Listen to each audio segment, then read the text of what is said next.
Olá, meu nome é Débora, uma imperfeita falando do que é perfeito. Abre comigo a sua Bíblia hoje em Provérbios, no seu capítulo 21, e nós permanecemos falando sobre os conselhos de Salomão, sobre a sabedoria que Deus deu a um homem que a pediu. Separa um papel e uma caneta, anota aquilo que o Espírito Santo de Deus falar ao seu coração. Compartilha com alguém essa mensagem.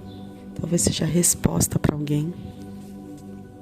Provérbios 21, no seu capítulo 1, vem dizer assim: o coração do rei é como um rio controlado pelo Senhor. Ele o dirige para onde quer. O que o Senhor ensina para nós aqui, nesse verso 1? Quem é o rei? Rei é a maior autoridade de um estado, certo? Se pensarmos numa monarquia, a maior autoridade de uma monarquia é o rei. Então aqui a Bíblia vem falar conosco sobre uma alta liderança, sobre cargos de governo, posições mais altas.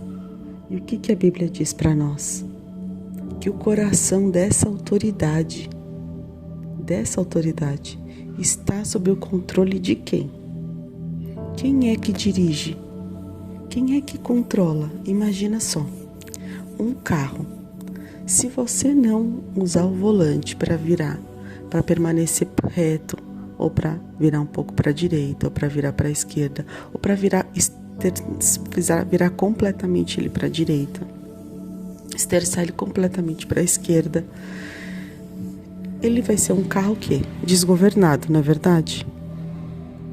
Mas quando você toma o volante nas mãos e vai direcionando, você vai dando rumo para aquele carro, para que lado ele vai, para que lado ele vira. E aqui o Senhor está comparando o coração, ou seja, as emoções, os desejos dessa autoridade, a um rio que é controlado por Deus. Veja bem, nós primeiro falamos de volante, certo? Que você coloca a mão e faz o controle. Isso é uma ação humana. Mas só que um rio, você consegue imaginar um volante ou algo que possa dominar o fluxo daquele rio? Você consegue? Imagina um rio. Você fala, não, Débora, é só a gente colocar um muro de contenção bem grande que a gente consegue delimitar o fluxo do rio. Às vezes sim, tem momentos que você vai conseguir fazer esse controle do fluxo do rio, tem momentos que não. Você viu quantas situações e quantos desastres já aconteceram quando o fluxo do rio se acentua ou quando o fluxo do rio ele acaba extrapolando determinados lugares? E aí não tem nada humano que consiga controlar?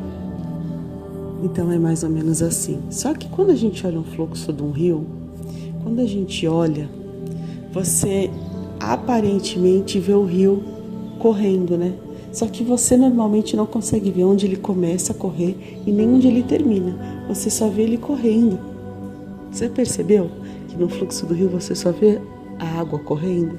E olha só a comparação que a Bíblia vem falar para nós do coração do rei, ou seja, essa autoridade lá, essa autoridade no seu trabalho, essa autoridade na sua cidade, essa autoridade no seu estado, essa autoridade no seu ministério, esse líder, essa autoridade máxima aí que você está pensando.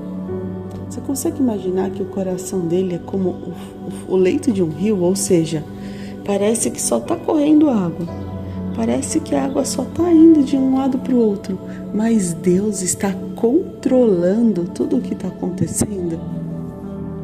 Olha só, e é por isso que nós não devemos parar de orar pelas nossas autoridades. É por isso que nós devemos permanecer orando pelos nossos líderes, para que Deus tenha o controle sobre eles.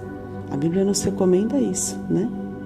E por isso nós não devemos perder esse tempo de oração. E não importa se ele é o seu pastor, se de repente ele é o reverendo, não importa se ele é o CEO da empresa, não importa. Apresente ao Senhor esse líder. E aí depois a Bíblia vem dizer aqui, no verso 2, diz assim: todos os caminhos do homem lhe parecem justos, mas o Senhor pesa o coração. É como se, imagina ali, quando eu li a primeira vez, a segunda vez, essa expressão, o Senhor pesa o coração, eu fiquei imaginando ali aquela balança antiga de 2 pratos, sabe? Um prato da direita, um prato da esquerda, e o Senhor pesando ali o coração. E eu imaginando assim, no prato esquerdo, as obras. Vamos lá. No prato esquerdo, uma doação. Fui lá e fiz uma doação. Nossa, a doação foi tão grande. Nossa, mas foi uma doação assim extraordinária, pesada na esquerda. No prato da direita, o coração, ou seja, a intenção daquele homem.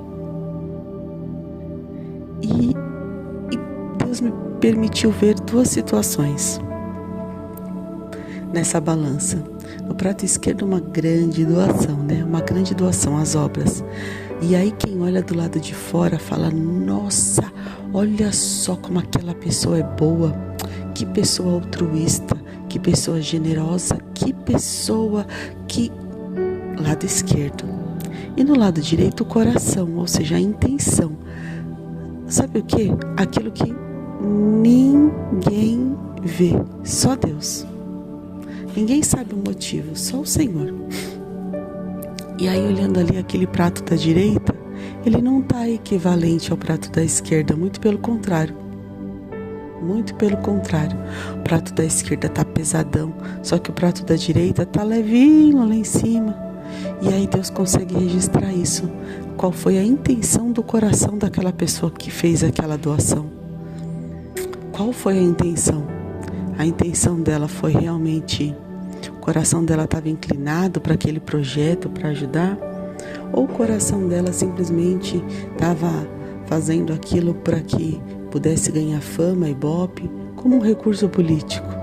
Ou aquela intenção talvez tenha sido pura e exclusivamente porque, para quem viu aparentemente ela fazendo aquela doação, não sabe que com aquela doação o lucro dela aumentou 10 vezes mais? E é isso que aqui a Bíblia nos fala.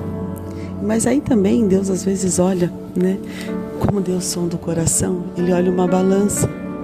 E aí no prato esquerdo, alguém vira e fala: nossa, todo mundo doou tantos em dinheiro, todo mundo doou tanto em produto, todo mundo doou tanto em material. E aquela pessoa lá aparentemente não doou nada. Ela doou lá, ela passou o dia lá ajudando a organizar umas coisas lá. Você acha que isso é doação? E aí para os olhos humanos na balança, essa balança do prato da esquerda tá levinha, porque ela, afinal de contas, ela não deu recurso, ela não deu equipamentos, ela não deu o que se imaginava. Então, ela só foi lá ajudar a trabalhar um diazinho e o prato dela tá lá na esquerda. Só que aí Deus olha o coração dessa pessoa. Porque essa pessoa, ela deu tudo que ela podia naquele momento. Tudo. E a intenção dela era genuína. Era estar ali para acolher aquelas crianças. Era estar ali para fazer bem, para distribuir amor, para olhar com o olhar, para entregar uma palavra, para discretamente orando ali por aquelas pessoas e declarando vitória, declarando libertação, declarando salvação. Ninguém viu, mas o coração dela estava ali. E aí para Deus às vezes olha aquela balança e vê aquele prato da direita, um coração tão pesado, tão cheio. É mais ou menos assim. Quem pesa as intenções do coração é somente o Senhor. E aí por último, lá no verso 31, diz assim: prepara-se o cavalo para o dia da batalha, mas o Senhor é que dá a vitória. Mera ilusão é achar que qualquer vitória que a gente tenha foi pelas ações humanas. É claro, nós somos humanos e nós fazemos a nossa parte. Nós fazemos aquilo que nos cabe fazer. Mas Mas quem dá a vitória, quem determina é o Senhor. É o Senhor quem concede vitória. Eu quero orar por você, Senhor meu Deus e Pai, em nome de Jesus, Pai. Deus, nos acrescenta da Tua sabedoria, do Teu entendimento. Nos ajuda, Pai, a meditarmos mais na Tua palavra de dia e de noite. Nos ajuda a entendermos mais dos Teus ensinos, das Tuas recomendações. Nos ajuda, Pai, a falarmos mais do Teu amor, a entendermos, Pai. Pai, que o Senhor nos ajude, Pai, diante desses 3 versos que o Senhor concedeu. Que possamos, Pai, se formos líderes, que os nossos corações sejam sempre conduzidos pelo Senhor. Se ainda não estivermos na posição de liderança, nos capacita, nos instrui para orarmos pelos nossos líderes, para que o coração deles seja completamente direcionado pelo Senhor. Deus, e que o Senhor, Pai, nos ajude a termos um coração voltado para o Senhor, um coração que agrada ao Senhor, um coração puro, limpo. Senhor, nos ajuda, nos dá força, garra, estratégia, coragem, ousadia, determinação para prepararmos tudo o que nós precisamos, para estarmos sempre prontos, como soldados valentes, preparados e posicionados, Senhor. Mas Deus, nós apresentamos ao Senhor todas as nossas situações, porque a vitória vem do Senhor, Pai. Então, ao Senhor, nós clamamos pela vitória. Deus dá vitória nas nossas situações, Senhor. Nós oramos ao Senhor e te agradecemos, em nome de Jesus. Amém.